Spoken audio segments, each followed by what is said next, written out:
session. That's why the half-point cut. So how does this affect me tomorrow? If I go out and buy a car tomorrow, am I getting a better deal than today? It won't be tomorrow, but soon you'll see lower interest rates in the things that the Federal Reserve directly influences. If you have a home equity line of credit, that interest rate will come down a half a point, or should, in the next month. Car loan rates will come down the equivalent half a point, and credit card interest rates are supposed to come down in line with what the Federal Reserve does, but it'll be up to each credit card company what they do with that cut.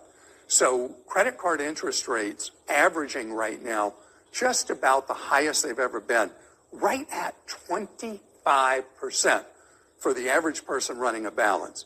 So a half a point isn't going to make a big difference, but what will make a difference over time for all these type of loans is that the interest rate cuts from the Federal Reserve don't stop now. They will continue, and over time we'll see these interest rates gradually move down, which is great news for borrowers, lousy news for savers.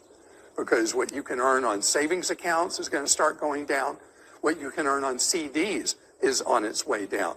So today, no later than tomorrow, I want you to take any money you have in savings that you don't need for a while and shop it around, lock it in a CD from 1 year to 5 years, depending on how long you can be without the money. And don't just go to where you bank or whatever credit union you go to. I want you to shop around online. One of the best places to do this is at bankrate.com.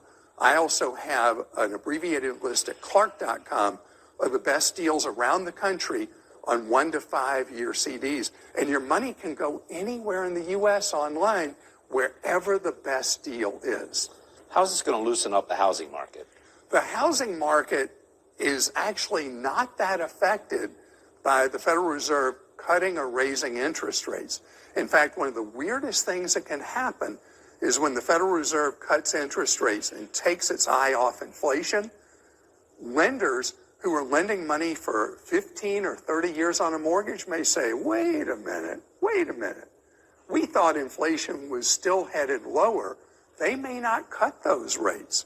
That's a big question mark. I don't expect mortgage rates to go down because of this. Mortgage rates will go down if lenders think that inflation truly is under control. But isn't this an indicator that it is under control by doing the half a point? I think the Federal Reserve has two missions. One is to control inflation, and the other is to prop up employment in the country. I think this half point was because they're really worried they messed up on letting interest rates stay too high for too long.